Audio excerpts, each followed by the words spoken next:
बहुत बहुत शुभकामनाएं। जय बालाजी सर। चलिए आज देवेंद्र जी से बात करें। देवेंद्र जी से तो मेरी कई बार बातें होती रहती थी, लेकिन आज मुझे फिर से बात करने का मौका मिल रहा है। देवेंद्र जी नमस्कार। नमस्कार सर। देवेंद्र जी, मैं तो बहुत भली भांति आपको जानता हूं, लेकिन देश आज आपके विषय में जानना चाहता है, तो एक बार जरूर आप बताइए। और इस खेल के साथ एक तो अपने बारे में बताइए, और खेल के साथ ये कैसे जुड़े। और आपने तो बड़े बड़े अंतराल के बाद और उम्र के सामने कभी आप झुके नहीं, आपने हमेशा उम्र को झुका दिया है। तो बताइए जरा।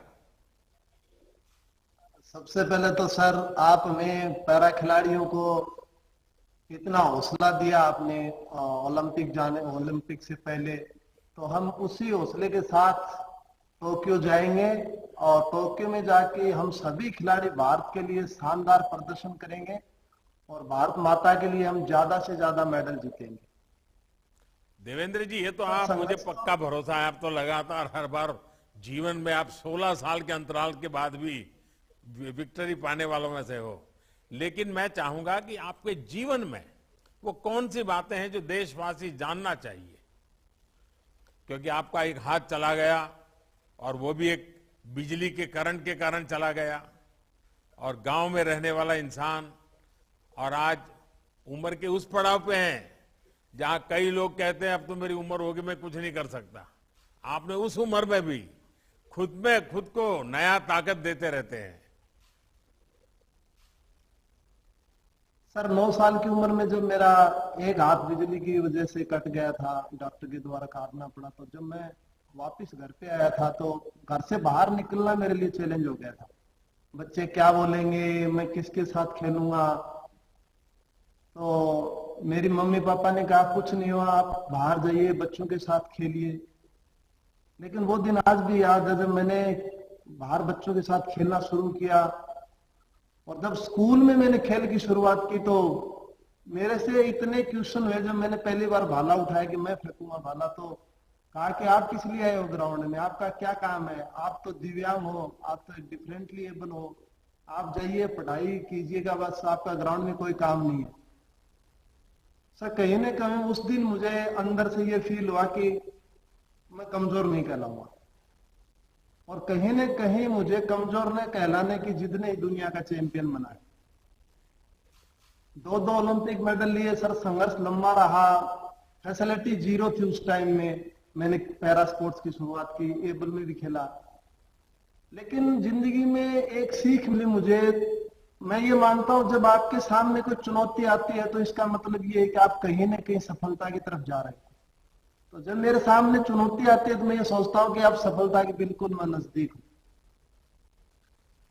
देवेंद्र जी, आपने अपना पहला पैरा ओलंपिक 2004 में, यानी आज से 16 साल पहले आपने गोल्ड जीता, वर्ल्ड रिकॉर्ड भी बनाया।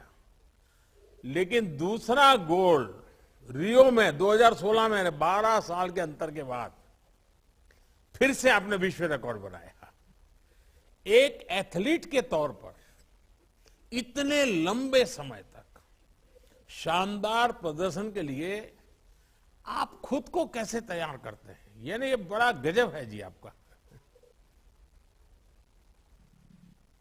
बिल्कुल सर, बहुत साल का गैप हो गया था मेरा। बीजिंग ओलंपिक में इवेंट नहीं आया, फिर लंदन में नहीं आया।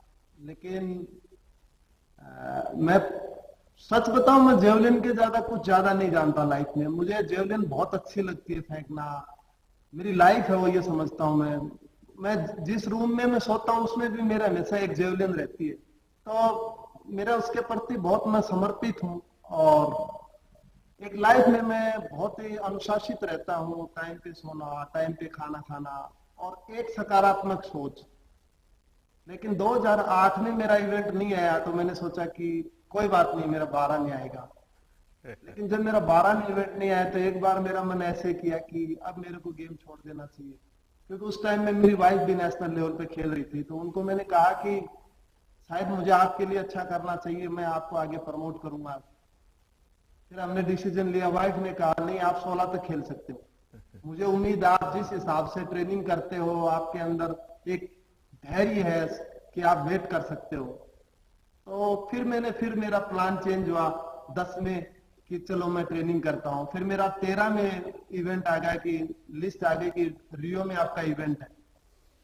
तो फिर मैं घर छोड़ दिया उसी टाइम में और मैं बाहर आकर के गांधीनगर गुजरात में मैं ट्रेनिंग शुरुआत कर दी थी नेशनल कैंप में। अब तो आप आधे गुजराती हो गए हो।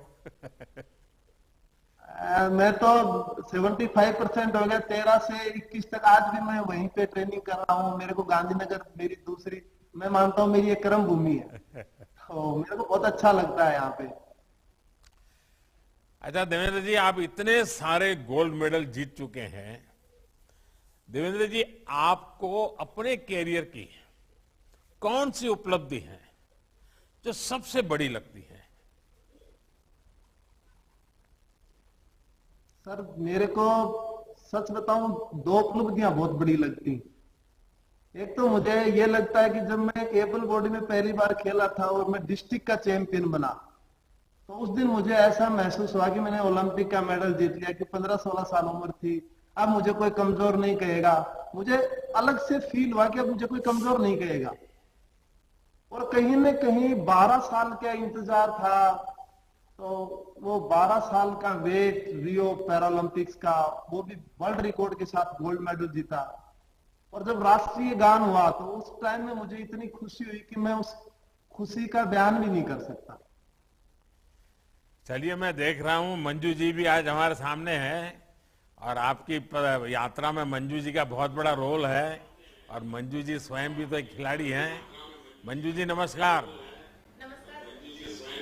मंजू जी, हम सभी को बताइए कि देवेंद्र जी किसी भी प्रतियोगिता में जाने से पहले वे टेंशन में रहते हैं कि खुश रहते हैं, या फिर आपको हर बार उनको मोटिवेट करना पड़ता है?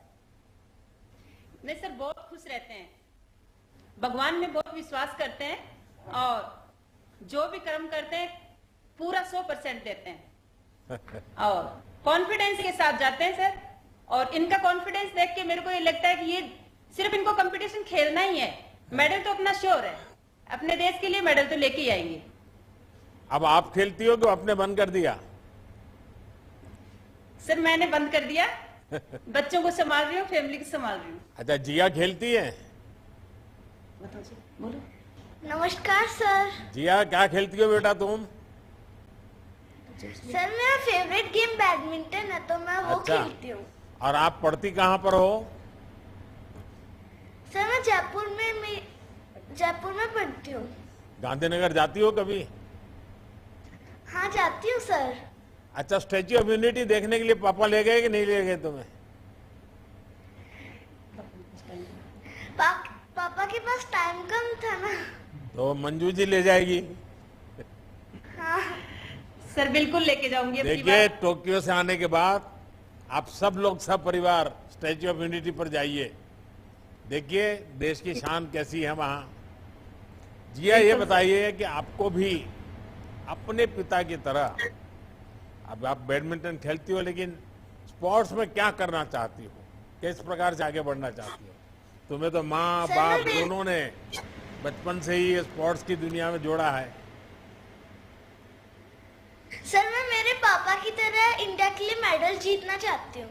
वाह। अच्छा, अरविंद जी भी है यहाँ। अरविंद जी नमस्कार। भाई हैं आप, और भाई भाई तो एक प्रकार से दोनों दोस्त होते हैं, बहुत करीब जी होते सर। हैं और एक दूसरे से बहुत कुछ सीखते भी हैं। आपने देवेंद्र जी से कौन सी सबसे बड़ी बात सीखी है? सर देवेंद्र जी से सबसे बड़ी जो मुझे सीख मिली है वो ये कि बहुत जो भी काम करें वो बिल्कुल शांत मन के साथ करें और अनुशासन से करते हुए उस काम में अपना 100% एफर्ट लगाओ, ताकि आपका जो पूरा फोकस है वो उसी के ऊपर रहे। तो उस चीज से मुझे बहुत सीखने को मिला है और हम बहुत मोटिवेट होते हैं उस चीज से। चलिए, मेरा परिवार को सबको बहुत शुभकामनाएं और आप सभी से बात करके मुझे बहुत अच्छा लगा। देवेंद्र जी, आपकी यात्रा और सफलता पूरे देश को प्रेरित करती है एक तरफ जहां जिंदगी ने आपको मुश्किल समय दिखाया, लेकिन आपने और ज्यादा हिम्मत दिखाकर देश का नाम रोशन कर दिया।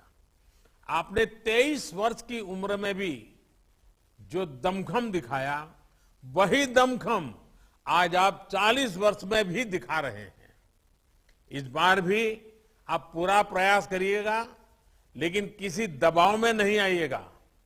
आपको और आपके परिवार को मेरी बहुत बहुत शुभकामनाएं। धन्यवाद जी। आइए हमारे एक और साथी, अब तो सारी